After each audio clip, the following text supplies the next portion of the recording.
Es evidente que la industria energética está atravesando un proceso de adaptación gracias a los avances en materia de investigación, desarrollo y tecnología. A partir de la técnica de estimulación hidráulica o fracking, un día la extracción de recursos no convencionales fue viable y ¡boom! De pronto, grandes reservas de hidrocarburos comenzaron a ser productivas. Miles y miles de barriles de crudo ingresaron raudamente al mercado.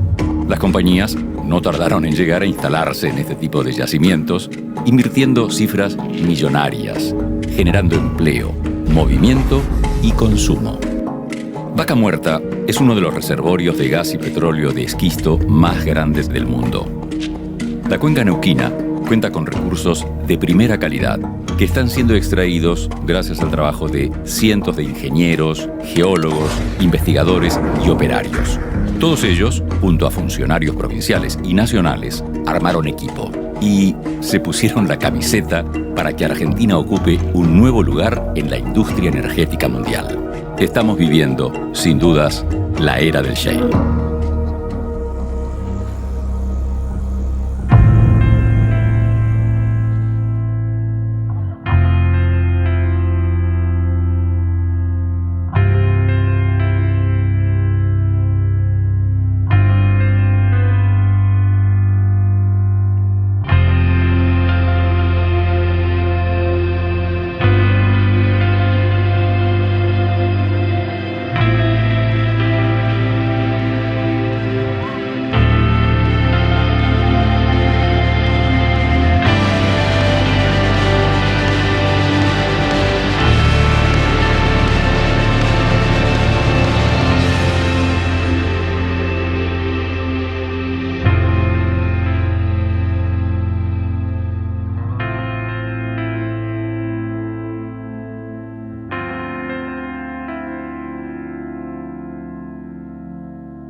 El caso de Estados Unidos nos sirvió de referencia.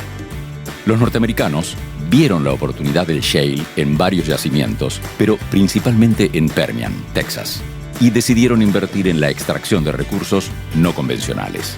Después de algunos años de pruebas piloto y mejoras en los sistemas de perforación, lograron aumentar notoriamente su nivel de productividad de gas y petróleo, hasta alcanzar un lugar en el podio entre los mayores productores del mundo. Por eso, los norteamericanos dejaron en gran medida de importar. Esto impactó directamente en los mercados, dado que Estados Unidos es el país que más energía consume. Vaca Muerta sería nuestro Permian, o hasta podría ser incluso mejor. Ya sabemos que en la práctica se ven los resultados y que la mejor manera de aprender es a través de la experiencia. El desarrollo de la cuenca neuquina corre con esa ventaja. Algunas de las empresas que invierten en el suelo neuquino vienen con un camino recorrido. Ya pasaron la etapa inicial de prueba y error y pulieron su know-how. Además, estudian, auditan y solicitan los servicios de una consultora especializada para así invertir con mayor seguridad. La consultora más prestigiosa de la industria energética es G&G Energy Consultants. Su presidente, Daniel Herold, conoce como nadie las cifras y estadísticas del sector. Sostiene que el desarrollo no viene dado por la calidad de la roca, sino por la capacidad intelectual de la Argentina para ganar capital. Venimos porque una empresa que se llama G&G Consultants, sí, me imagino estará siendo consultada todos los días, y me pregunto, la primera pregunta sobre Vaca Muerta que les llegó a ustedes, ¿en qué año fue? En el 2008. La actividad de petróleo había caído muchísimo en Neuquén y la producción también, entonces decidieron sacar una licitación de muchas áreas de exploración y yo tenía algunos clientes que se habían interesado en esas áreas. Eran poquitos, muy poquitos, solamente algunas empresas grandes de acá participaron y alguna que otra del exterior. Básicamente YPF, pero también estaba Total en aquel momento, Wintershall y ExxonMobil. y Shell también. Shell vino un poquito después, pero ExxonMobil, como gran empresa, la mayor empresa del mundo, también participó. Y eso es lo que por ahí a mí, que me dediqué mucho a esto, Vaca Muerta del principio, me hizo abrir un poco los ojos, ¿no? Y decir, bueno, a ver qué está pasando. En ese momento el shale había empezado y había explotado en Estados Unidos, era un boom. Es un tipo de explotación del petróleo, como hay muchos. Uh-huh. Esta es de las más recientes en cuanto a su avance tecnológico y más compleja. Y como no es la de siempre, es la no convencional. No es lo que siempre se ha hecho. Exactamente. Y ahí viene la siguiente pregunta, porque a continuación, el enterado de que tenemos el segundo reservorio de gas shale, ¿no?, del mundo, dice, bueno, estamos salvados. Además competimos con Estados Unidos de igual a igual. No es así. No soy muy amigo de esas... Me imagino. Esos rankings grandilocuentes. Somos el segundo del mundo en gas y el tercero en petróleo. Cuando en realidad son recursos. Es decir, hay una cantidad teórica esparcida, grande, y entonces ya somos segundos. No es tan así, porque esto es un recurso, quiere decir que está ahí técnicamente, se está corroborando que existe, se está corroborando que se puede explotar comercialmente. Entonces, si tuviéramos el capital para desarrollarlo, podríamos tener una actividad productiva de una envergadura muy importante, que no nos va a dejar como segundos productores. Porque estamos atrás de muchos países en explotación de petróleo, porque los clientes que compran petróleo le da lo mismo en términos generales si es de shale o de offshore o convencional o de Arabia, ¿no? Entonces, situémonos en la realidad. Tenemos un recurso importante, grande, es importante. Es un recurso de clase mundial, está en el radar de las grandes petroleras del mundo, porque es algo grande. No es lo primero que quiere una petrolera. La petrolera quiere algo mucho más económico, más simple. Pero esto es bueno porque es de largo plazo, al ser tan grande en su magnitud potencial, es de largo plazo. Entonces, de esas empresas tan grandes que producen tanto y que son tan importantes, necesitan reponer lo que van produciendo.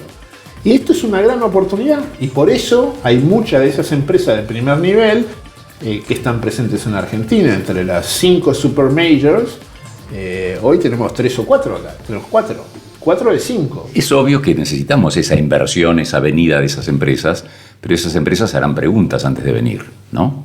Y a lo mejor le preguntan al consultor.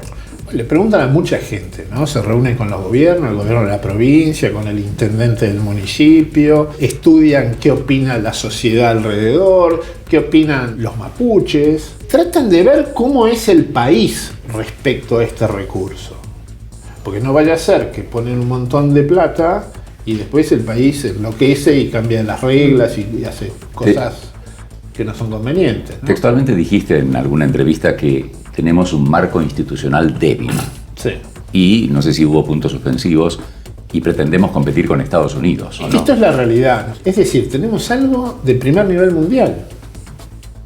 Ahora, nosotros como país y como historia de nuestro país no somos de primer nivel mundial, porque tenemos un marco institucional débil. Muchas veces los gobiernos modifican las condiciones bajo las cuales otro gobierno quizás, y a veces hasta el mismo gobierno, trató de atraer un inversor. A eso me refiero con marco institucional. Usted va a la justicia y a veces, y depende de los jueces, le dan la razón casi en forma automática a los gobiernos. Pero a la vez es una enorme oportunidad, me parece, porque en general los distintos partidos políticos tienen una opinión favorable de la importancia que tiene Vaca Muerta y otros recursos que puede haber de similar característica, y entonces creo que tienen una oportunidad de mostrar que al menos en este sector el país tiene un compromiso de largo plazo, y cuando hablo del país es sus distintos grupos de dirigentes que van a gobernar el país. En otras palabras, en esta época que se está oyendo tanto la palabra consenso, la necesidad de consensos,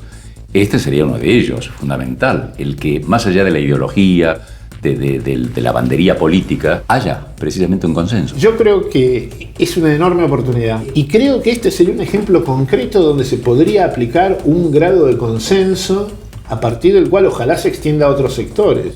Pero yo estoy absolutamente convencido de que es factible obtener este consenso, aún en sectores políticos que hoy aparecen como las antípodas, como el actual gobierno y el anterior gobierno. Porque imaginémonos, el recurso que está a 3.000 metros de profundidad no se entera de quién es el gobierno, de quién es el signo político, ¿no es cierto? El recurso está ahí, está hace millones de años, y lo que necesitamos es un sistema no bajo la superficie, eso ya sabemos que es bueno, un sistema sobre la superficie que permita que venga el capital para poder sacarlo, porque si no vale cero de cero. Tenemos el capital humano además, ¿no?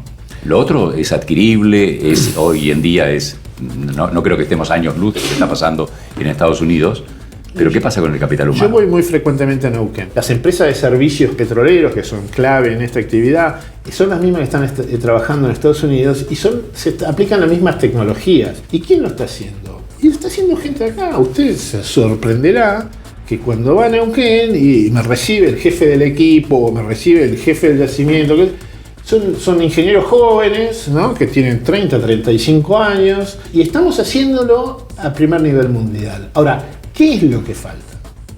El capital falta. No el humano, el capital. El capital, el dinero, ¿sí? Que no lo tenemos dentro de Argentina, porque acá hablamos de miles y miles de millones de dólares por año, todos los años. Eso es el shale. ¿Sí? Por eso la demanda de trabajo, por eso la necesidad de tener un marco institucional que sea más fuerte que el que tenemos.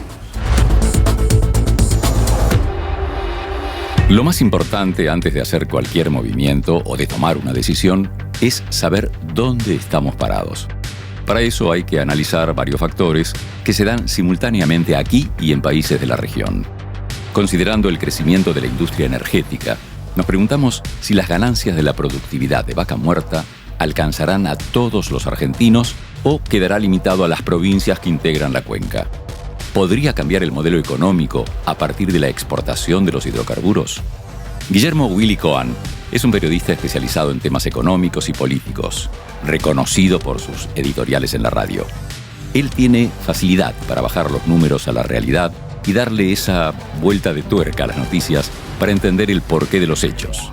Analiza el riesgo país, la actividad en el mercado financiero, los acuerdos políticos y el impacto de las medidas en la calle. Para conocer su lectura sobre el panorama de Vaca Muerta, nos encontramos con él. Tengo que decirte, Willy, que más allá del placer de estar contigo charlando, no puedo dejar de hacerte la pregunta de rigor. ¿Cómo está la vaca?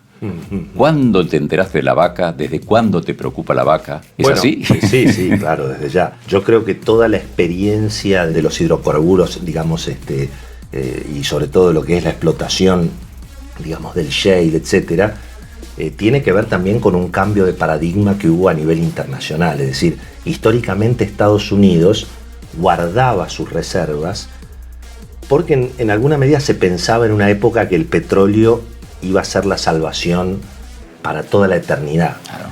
Hoy hay una discusión por las energías, digamos, renovables, por el tema de los autos eléctricos, y entonces Estados Unidos en un momento dado dijo, no, vamos a empezar a sacar lo que tenemos, no sea cosa que a lo largo de los años, a lo largo de las décadas, termine ocurriendo que nos quedamos con el petróleo abajo de la tierra y ya el valor va a ser menor. Entonces eso es lo que generó el gran interés, es lo que de alguna manera a todo el mundo económico y en alguna medida político representó esta novedad de Vaca Muerta, digamos la política porque cree que se va a salvar con Vaca Muerta, que es digamos la nueva salvación de la Argentina como fue la Pampa Húmeda.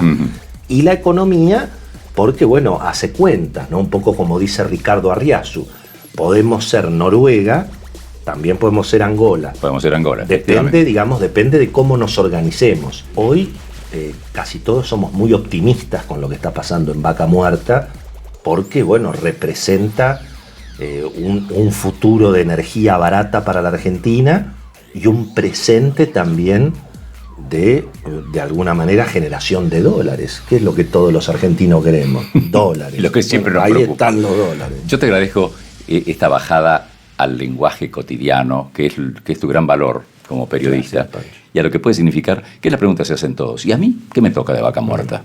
Dice el común de la gente. Bueno, si nos organizamos bien en la Argentina, mirando el mediano plazo, lo que nos puede tocar a cada uno de nosotros en vaca muerta, y bueno, es tener tarifas un poco más razonables, es decir, los costos de la energía.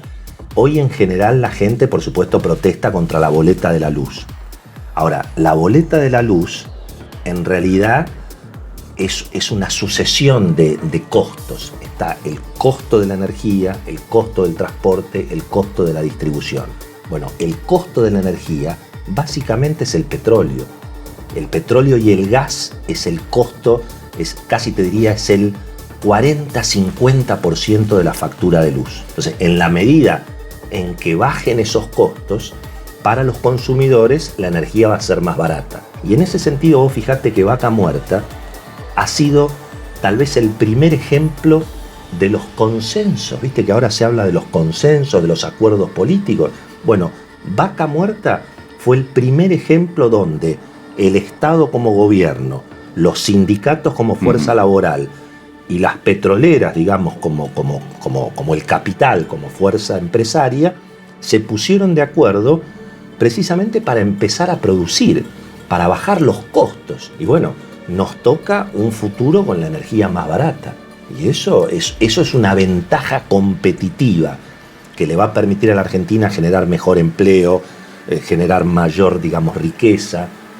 Definitivamente es una buena noticia. Y volviendo a la calle, esa persona de la calle también es la que cuando la factura le resultaba prácticamente lo mismo que un café o un par de cafés, claro, no decía nada, le parecía perfecto. No, bueno, por supuesto. Creyendo que eso se pagaba, o sea, alguien lo pagará, no, bueno, no entendiendo que lo pagamos todos. Lo pagó la inflación y el cepo cambiario, ¿no? El cepo cambiario que fue tan polémico y que generó tanto rechazo en su momento, en alguna medida el cepo cambiario fue la consecuencia de habernos quedado sin energía.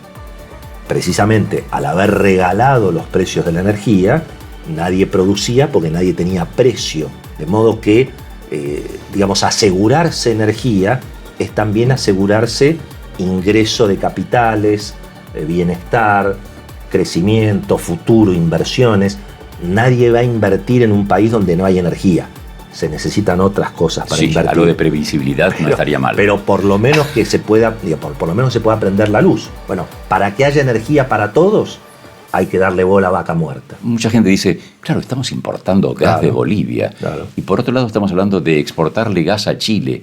¿Qué es esto? ¿Una especie de tomo y doy, recibo y entrego? Ahí, digamos, lo que juega en alguna medida es la historia y el clima. Argentina en invierno, aún con Vaca Muerta, todavía necesita importar gas. Lo que ocurre es que hay momentos del año en que a la Argentina le sobra gas, porque tiene que respetar los contratos con Bolivia, que en un momento dado se amagaron a no respetar, y está muy bien que se respeten, y al mismo tiempo, bueno, en la parte del verano le sobra gas. Entonces, en ese momento se puede exportar. Ahora, para exportar el gas hay que construir gasoductos. No es tan sencillo, o sea, hay que invertir. Bueno, la exportación de gas a Chile tiene ya la inversión hecha y al mismo tiempo se produce si querés, una gran injusticia, que es que el gas natural por red es más barato que la garrafa. Que la clásica garrafa. Por lo tanto, los sectores,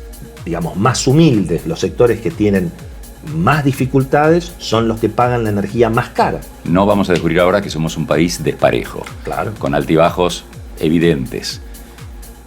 La última pregunta es, ¿crees que Vaca Muerta puede modificar estos desbalances? Bueno, una vez más, podemos ser Noruega o podemos ser Angola. Depende de qué querramos hacer también los argentinos mirando para adelante, ¿no? Yo creo que si los argentinos nos mantenemos con gobiernos democráticos que respeten la Constitución, que respeten la propiedad privada, que respeten la seguridad jurídica, Vaca Muerta es un gran futuro.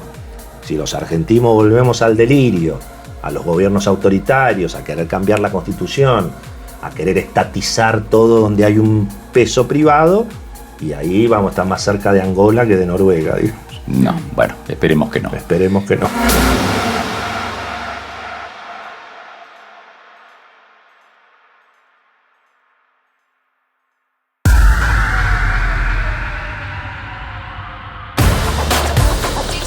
Siempre que hablamos de reglas del juego, estamos haciendo referencia al marco regulatorio y administrativo. Conocer el aspecto jurídico de la industria resulta fundamental a la hora de invertir capital. Sabemos que Argentina no es un país precisamente estable, pero si de legislaciones se trata, podemos decir que nuestro sistema no dista mucho del de los principales estados del mundo. Ricardo Beller está rankeado como uno de los abogados líderes del sector. Se ha especializado en el área de finanzas, energía y recursos naturales en general y en el mercado de gas y petróleo en forma particular. Para asesorarnos legalmente, visitamos a Beller. Ricardo, yo podría empezar esta nota dando una larga lista de todos los premios que has recibido, de todas las consideraciones, de cómo estás en el ranking de los abogados argentinos, etc. Nos une, más allá de la condición de abogados, uno que ejerce y cómo, y otro que no ejerce, nuestra condición de actores. Hemos compartido la tabla, sí. En aquel entonces creo que no se hablaba de vaca muerta todavía, como conciencia de algo que está ahí y que no nos habíamos enterado. No, vaca muerta se conoce desde 1931 la formación. Claro. Lo que no se sabía era cómo hacer para explotarla rentablemente, que es lo que se empieza a saber en la década pasada en Estados Unidos. Se empieza a trabajar mucho el tema del shale a partir del 2005, y a partir de ahí se empieza a explorar y el no convencional se vuelve algo rentable y posible. Y en el 2011 el Energy Information Administration de Estados Unidos saca un informe que habla de todos los lugares a donde hay shale en el mundo. Y ahí, a partir de ese informe, descubrimos que Argentina es el segundo en gas y el cuarto en petróleo a nivel mundial. Y a partir de ahí todos ponemos de golpe atención en esta vaca muerta que la conocíamos de hace mucho, pero que ahora tiene otra significancia. Al decir todo esto, me tiento porque digo, no, con el abogado no voy a perder el tiempo, entre comillas, lo de perder el tiempo, hablando de la química del petróleo, de la técnica de la extracción, etcétera, sino que voy a hablar del aspecto jurídico, de los derechos. Vos has hablado en algún momento, recuerdo, de los riesgos de la inversión en la Argentina, que es lo que todos estamos pretendiendo, que alguien diga, sí, quiero invertir en Argentina.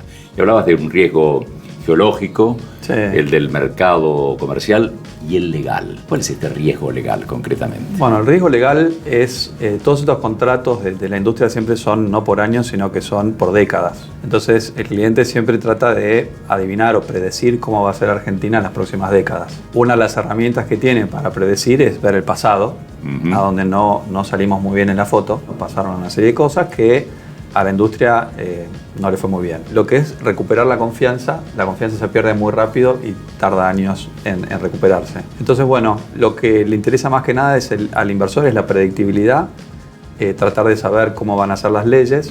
No espera una situación estática. En una situación de décadas siempre van a haber cambios en todas las leyes, pero esos cambios tienen que ser de una entidad tal que no impliquen un cambio de la ecuación económica. Hay un grupo de personas que calculan el riesgo y rentabilidad. El factor riesgo tiene que haber una cierta rentabilidad para que se justifique ese riesgo. Entonces, si fallan con el cálculo, bueno, con Argentina tenemos dificultades de riesgo país, a donde de golpe para financiarse es más caro que en otras jurisdicciones. Tenemos todo para que nos vaya bien. Argentina es un país maravilloso, tiene buenísimos recursos de todo tipo. Lo único que nos falta es organizarnos, lograr pactos entre nosotros y salir adelante. En estos días se está hablando de consensos y algunos, por supuesto, lo aplican al marketing político, electoral, otros hablan de que no se puede renunciar a la ideología, etcétera, pero creo que el consenso es algo casi de sentido común. Totalmente. Toda esta riqueza, esta vaca muerta que ahora estamos descubriendo el valor que tiene, tenemos también un montón en todo lo que es solamente enfocados en energía. Tenés energía solar en el norte argentino, que tiene una luminosidad con una energía solar tremenda. En el eólica en la Patagonia. Eólica en la Patagonia un montón. Es decir, tampoco nos convertamos en vaca muerta dependientes. Creo que es bueno para vaca muerta misma que se desarrollen todas las otras formas de energía, porque de esa forma vamos a poder exportar. La meta de corto plazo era lograr el autoabastecimiento.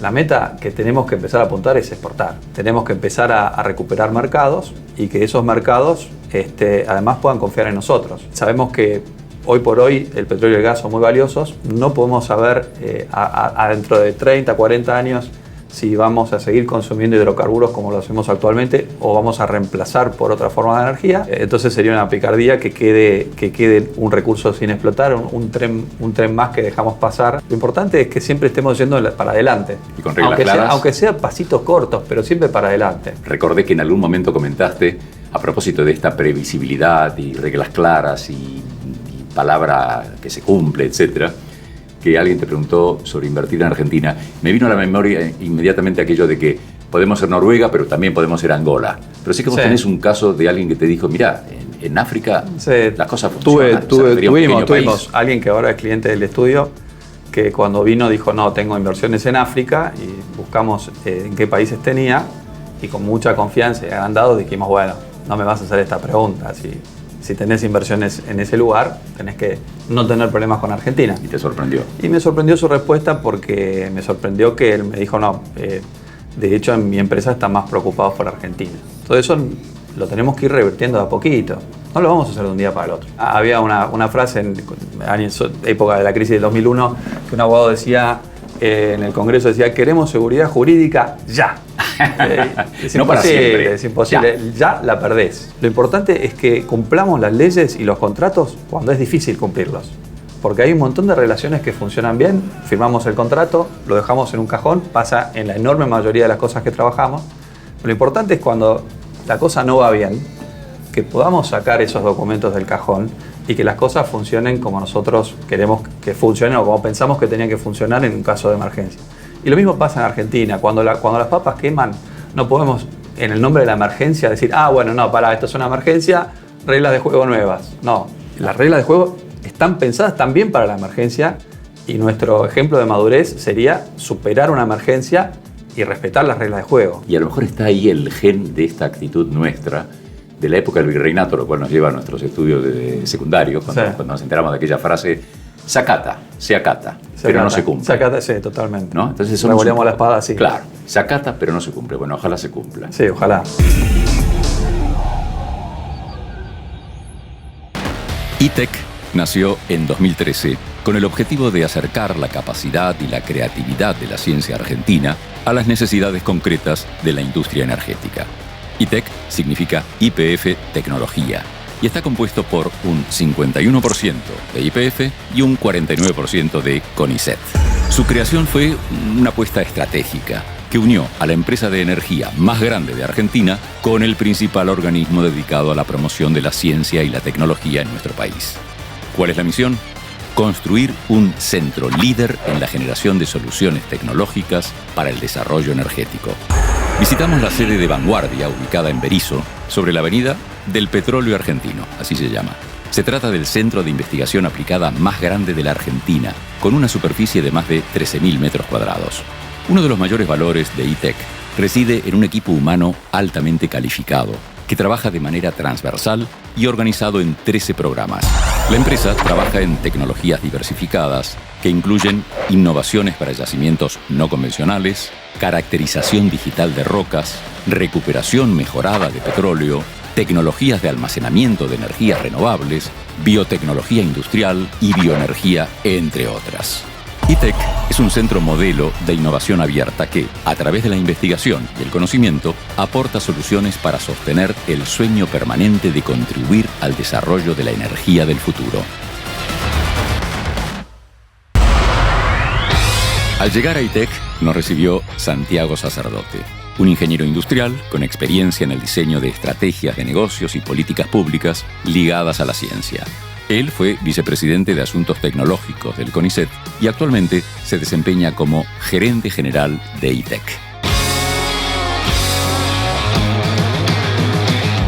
Días atrás, cuando leía a propósito del ITEC y vi que era 51% YPF, 49% CONICET. Yo dije, pero no, vamos a ver, me están confundiendo con las cifras. Yo creía que YPF era el 51% nacional o empresa argentina y el resto eran los que tenían participación. Era el CONICET y ahora me has aclarado, y lo agradezco muchísimo, que ITEC es en sí una empresa que es YPF y CONICET Es importante aclararlo porque la gente puede imaginar que ITEC es un instituto de investigaciones o al revés, es puramente un área de YPF.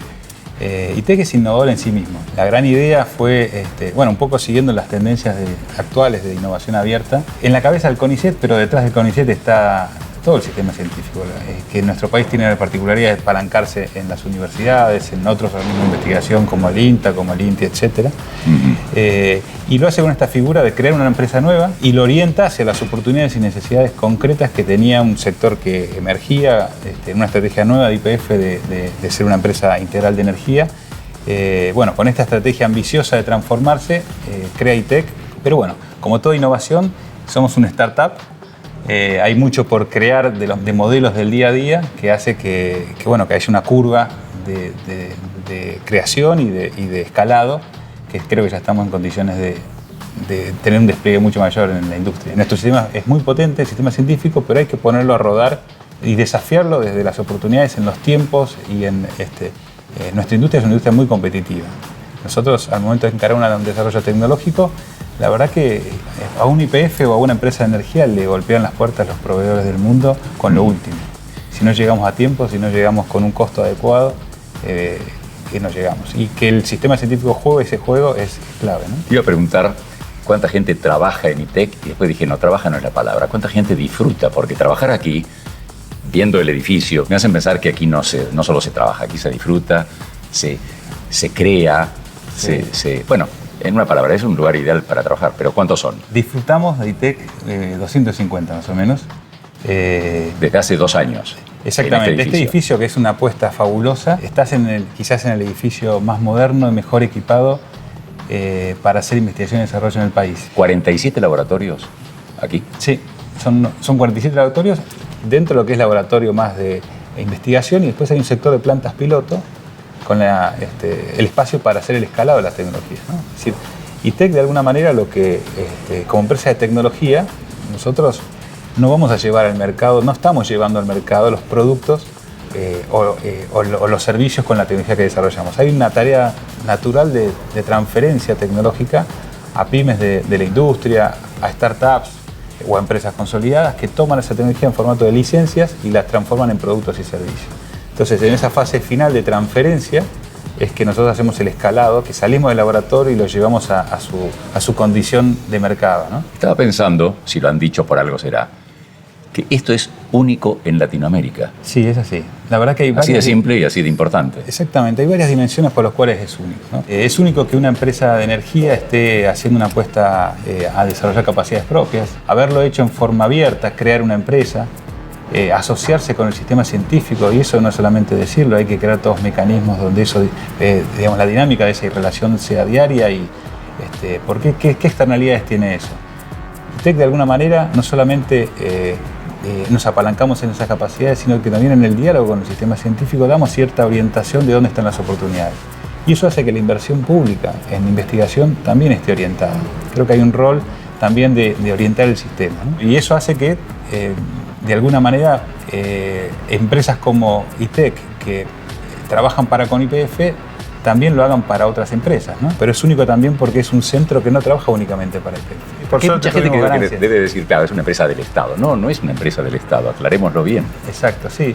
Somos una empresa de tecnología que trabajamos para toda la industria y en ese rol YPF es nuestro cliente principal y si se quiere, somos el brazo tecnológico de YPF, es así, ¿no? Pero hay muchas razones por las cuales tiene sentido que cierta capacidad le brinda asistencia a toda la industria. Y creo que ese es el juego inteligente de poder trabajar para toda la industria y obviamente tenemos nuestro portafolio de investigación con YPF, que es quien está de alguna manera como cliente financiándola. Y de esos 13 programas, si no me equivoco, de investigación, programas tecnológicos de investigación y desarrollo que ustedes tienen, ¿hay alguno que sea la perlita del que te sientas particularmente orgulloso sin que se enteren los demás y no se pongan celosos? Los programas son una forma de organizarnos, ¿no? Nosotros estamos respondiendo a esas oportunidades de mediano y largo plazo. Hacer ciencia no es para mañana, ¿no? Y eso hace que tengamos que terminar la industria de hoy y la industria del futuro, ¿no? La industria de hoy tiene sus problemáticas, sus necesidades y está bueno que podamos ayudar a que el país resuelva sus deficiencias energéticas y lo pueda disfrutar. Vaca Muerta es una gran plataforma, por ejemplo, de exportación de gas, que podría ser. Bueno, eso hay todo un potencial de desarrollo para el país. Tenemos nuestro corazón en las renovables, tenemos nuestro corazón en temas ambientales. Hay mucho para hacer desde la tecnología para que la operación sea ambientalmente más sostenible, ¿no? No hay una preferencia. Yo creo que lo interesante de ENITEC es que estamos pudiendo cubrir todo el sector energético con proyectos que van de corto plazo, largo plazo, desde renovables hasta el no convencional, algo súper disruptivo y algo también incremental, ¿no? De alguna manera lo que hacemos es gestionar un portafolio de riesgo y en ese balanceo, bueno, no todo es éxito. Entonces, la diversidad nos da también la oportunidad de decir que si este proyecto no sale, podemos seguir con aquel. Tenemos una vocación, digamos, de poder aportar a todo el sector energético, no solamente a lo que son la industria de hoy, ¿no?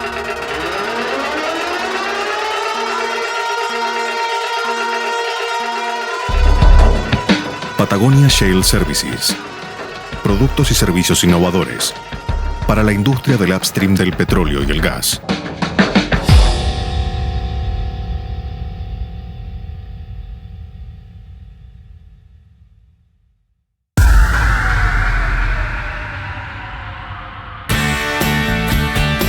Entrar por primera vez a ITEC es como entrar a la NASA de los hidrocarburos.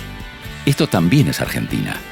Innovación, desarrollo, últimas tecnologías y sobre todo un capital humano impresionante. Dentro del centro de investigación se respira un aire distinto. Se contagia la energía de los jóvenes profesionales y la motivación de quienes trabajan en los distintos proyectos. Los coloridos pasillos circulares, con espacios comunes, transmiten creatividad y permiten el encuentro constante entre todos los colaboradores. ¿Habrá sido este el espíritu con el que fue creado ITEC? Para averiguarlo, conversamos con Sergio Fernández Mena, de YPF. Sergio, en este magnífico escenario que tenemos aquí con ITEC, la I es por YPF, TEC por tecnología, y nos avisan que ha llegado, por suerte, te damos la bienvenida, aunque vos sos también dueño de casa en este caso, el CTO. Yo dije, pero yo ya sabía lo que era CEO de una empresa, y ahora tengo que aprender lo que es el CTO. ¿Qué es exactamente el CTO o CTO? CTO es un término en inglés, claro, que es Chief Technology Officer. Bueno, en español lo más simple sería decir el responsable de la tecnología y de la innovación, en nuestro caso. En YPF tenemos un área de tecnología que es tecnología en el sentido amplio, ¿no? Involucra tecnologías de la información, por ejemplo, involucra ciberseguridad, cómo protegemos los activos digitales, ¿sí? Involucra procesos de negocio. Hay una parte de los procesos de negocio que están muy relacionados con cómo aplicamos tecnología y a su vez la tecnología ayuda a apuntalar y hacer más eficientes procesos de negocio, incluidos procesos de investigación y desarrollo. Que es lo que aquí se vive todos los días. Que se vive aquí en ITEC. Que dicho sea de paso, es ITEC, a secas. ITEC. O sea, no es la ITEC, en esta época, es ITEC, exacto. Es ITEC. Otras áreas a donde trabajamos en innovación y tecnología tiene que ver con lo que llamamos tecnología de operaciones. La tecnología de operaciones es tecnología que conceptualmente es similar, pero que se aplica, por ejemplo, en un yacimiento. Estuvieron visitando Vaca Muerta y habrán visto una gran cantidad de tecnología aplicada a la técnica de extracción y exploración, ¿no? Eso es normalmente el dominio de la tecnología aplicada a las operaciones, que es todo un área de conocimiento y que forma parte del rol de CTO, o CTO en este caso en YPF. Tu responsabilidad. Parte de mi responsabilidad. Y último, pero no menos importante, sino todo lo contrario, es el área de la investigación y desarrollo, que es el motivo por el cual estamos hablando hoy acá. Y una palabra que para mí es mágica, que es innovación.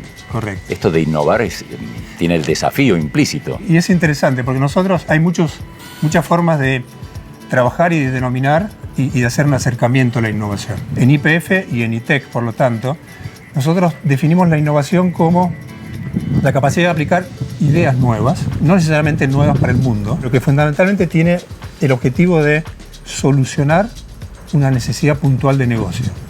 Apunta a resolver un problema o apunta a crear valor a partir de la implementación de esta innovación.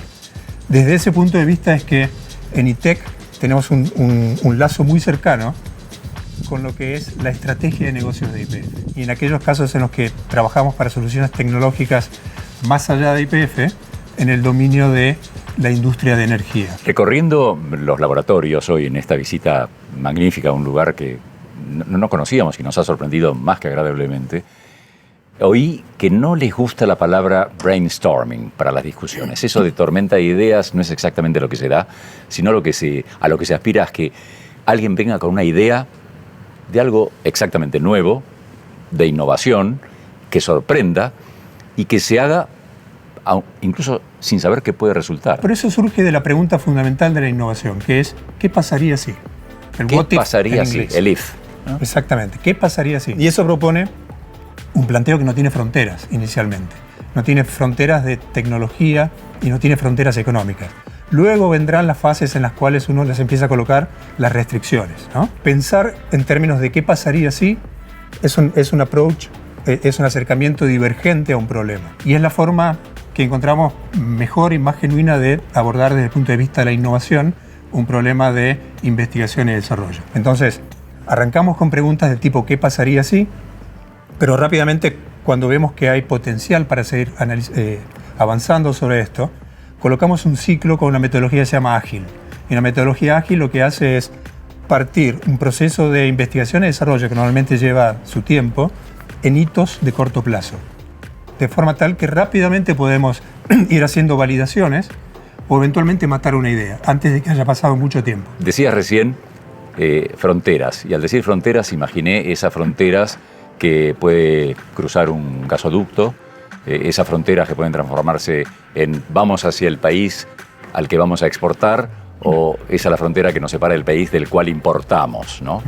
YPF está evidentemente ante un nuevo, no digo desafío ya, sino que es una realidad, que es un cambio de paradigma, de transformarse de importador a veces a exportador neto o a importar lo que se necesite y nada más que eso, a no solamente ser autoabastecedor, sino a hacer grandes negocios con ese país o ese mundo, diría yo, ya sin fronteras en cuanto a lo económico, ¿no? Sí, es así. Ahora, en el dominio de la tecnología y en el dominio del conocimiento, las fronteras son virtuales si es que acaso existen. Lo que nosotros hacemos en YPF y hacemos en ITEC es plantearnos el objetivo de operar como los mejores de clase mundial.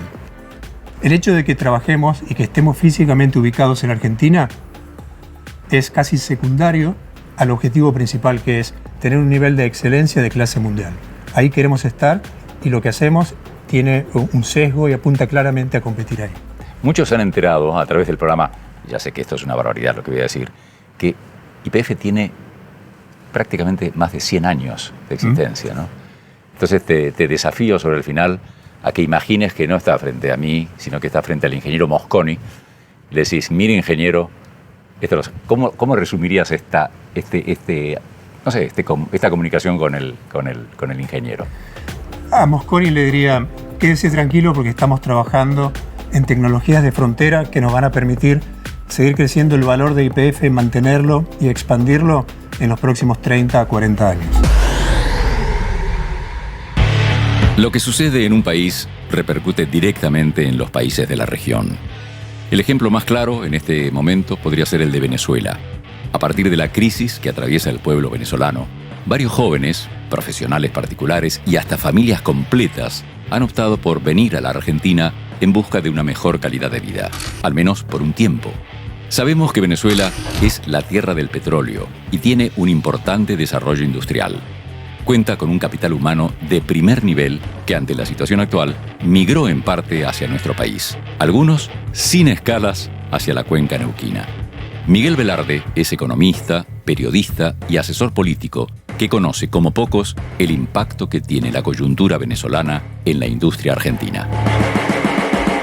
Estaba convencido que venía a hablar con el editor de la revista El Guayoyo de Letras de Caracas, por lo tanto venezolano. Cuando me entero que eres boliviano, digo, ya empiezan las sorpresas. Yo soy boliviano, he vivido los primeros 17 años de mi vida allá. 17 años en La Paz. En La Paz. Después tuve la oportunidad de irme a estudiar a Estados Unidos, donde he estado más de una década también. Y por esas cosas de la vida, porque mi familia se fue a vivir a Caracas por temas laborales cuando yo todavía estaba en Estados Unidos, después me voy por, entre comillas, un año a Venezuela a estar cerca de ellos y 12 años después sigo allá. Y Venezuela, este último tiempo, a quienes tenemos las convicciones y creemos de verdad en lo que es la democracia, las libertades, la expresión, etcétera, nos ha presentado retos quizás únicos en la región. Te puedo asegurar que yo creo que la mayoría de los argentinos, por lo menos en el caso de Buenos Aires y Neuquén también es lo mismo, le damos la bienvenida a esta cantidad de venezolanos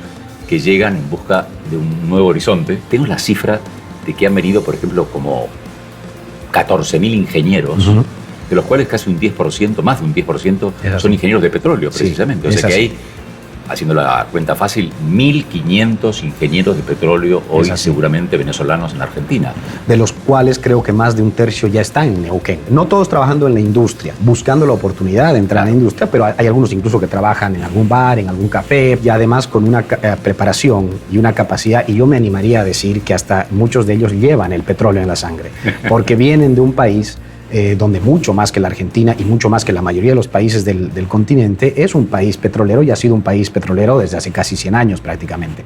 Eso te dice que no solamente existe una buena educación en ese ambiente, sino que habían grandes oportunidades para conocer a esta gente que era realmente de primer nivel. Hay venezolanos, ingenieros, en materia energética, en materia petrolera, gas, etcétera, que están hasta en países árabes ahora ganando gran cantidad de dinero y destacándose muchísimo, porque incluso hasta tan lejos han llegado con los conocimientos que tienen. Y con eso te quiero decir que para la Argentina la desgracia que vive un país ha sido de alguna manera un beneficio, una suerte, porque creo que ahora están disfrutando no solamente de la oportunidad de haber encontrado los recursos que han encontrado, no solamente de que la tecnología se haya desarrollado para poder aprovechar esos recursos, sino también de ese capital humano que es la tercera variable fundamental para el desarrollo de un país, y gran parte de ese capital humano es venezolano y está además muy dispuesto y muy proclive a trabajar. Imagino al dador o facilitador de trabajo en Neuquén, que cuando se presenta el aspirante y le dice, mire, soy ingeniero de petróleo, he trabajado en Venezuela toda mi vida, dice, no hablemos más, pase usted, porque se supone y está implícita la experiencia. La experiencia y además el nivel que puede tener esa gente, ¿no? Pero además el conocimiento que se tiene sobre el sector. No nos olvidemos que Venezuela, como te decía hace un momento, se ha construido básicamente sobre petróleo. Hoy más del 92% de las exportaciones, o sea, de lo que vive el país, es petróleo. De eso quería hablarte también. Dijiste experiencia, pero también se puede tomar el caso de Venezuela como una experiencia, no sé si la palabra es negativa, pero de cómo se puede mal gestionar o dilapidar, no sé si es la palabra exacta, un bien como es el petróleo en Venezuela, que está sobre un mar de petróleo. Es así. Venezuela. Venezuela tiene las reservas más grandes del mundo, más de 300.000 millones de barriles, lo cual no quiere decir en lo absoluto que sea un país rico, ni mucho menos. O sea, de nada te sirven los recursos si es que tú no tienes la capacidad de explotarlos y después de bien aprovecharlos. Y yo iría incluso un poco más allá. Venezuela es el ejemplo perfecto no solamente de la dilapidación de los productos y de las oportunidades, sino del daño cultural que puede hacer una buena oportunidad a toda una sociedad. Pero además, peor que eso, el venezolano, por lo menos hasta hace pocos años, estaba convencido de que el país era rico y de que por lo cual ellos también deberían vivir como si fueran ricos, y si no lo hacían, alguien más estaba viviendo de los recursos que él merecía por ser venezolano. Entonces eso ha hecho que esa sociedad primero se acostumbre a ser un país estatista, centralista, rentista, que dependa del Estado, de un Estado grande, poderoso, que se inmiscuye en todo. Y eso ha servido como una oportunidad para este modelo del socialismo del siglo XXI, de la cual se han aprovechado.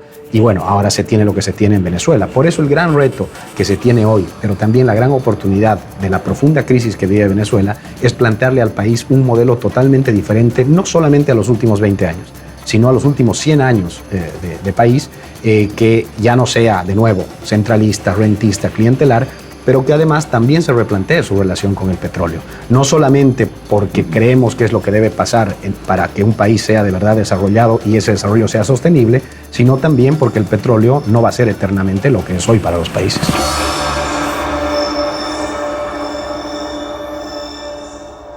Te contamos las noticias más importantes de la industria energética. Rincón de los Sauces entra en la era vaca muerta. Chevron le confirmó al gobierno neuquino que comenzará con un plan de 8 pozos en el área del Trapial. El mes que viene va a llegar un nuevo equipo por los próximos 4 años, según confirmó el gobernador Omar Gutiérrez, quien se reunió con Clay Neff, presidente de Chevron para América Latina y África. El gobierno convocó una mesa por la seguridad en los yacimientos. El secretario general del gremio petrolero y también senador Guillermo Pereira apoyó la decisión del gobierno de respaldar el reclamo de los trabajadores porque se trata de una actividad muy riesgosa que exige nuevas medidas de seguridad más rigurosas. Las pymes tienden puentes entre Vaca Muerta y Houston. Un grupo de 80 empresarios neuquinos viajó a la capital del shale para conocer y aprender de cerca cómo funciona el modelo de la principal potencia petrolera del mundo. Julián Cervera, del Centro Pyme Adeneu, explicó que estas misiones consolidan la idea de apostar, invertir y acercarse no solo a representantes estadounidenses, sino también canadienses.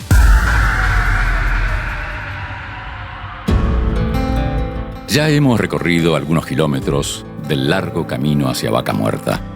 Hemos hablado con ingenieros, geólogos, CEOs, consultores energéticos, abogados, economistas, asesores políticos, funcionarios, investigadores. Entre ellos, podemos decir que existe un punto en común. Todos transmitieron la misma idea. Estamos ante la posibilidad de progresar, de dar el gran salto a nivel industrial. Si todo sale bien, Vaca Muerta podría cambiar el rumbo de nuestro país. El mundo tiene los ojos puestos en los recursos no convencionales, como los que esconde la cuenca neuquina. La industria energética trabaja intensamente para optimizar los tiempos y bajar los costos de producción, y así lograr ser más competitivos en el escenario internacional. Ha llegado el momento de explotar las capacidades y superar todas las diferencias en favor de la industria nacional. El futuro llegó. El momento de los hidrocarburos argentinos es ahora. Eso sí, afrontamos un gran desafío. ¿Podremos ser protagonistas en la era del shale? Los esperamos dentro de 7 días en un nuevo capítulo de Vaca Muerta Energía Argentina, aquí, en La Nación Más.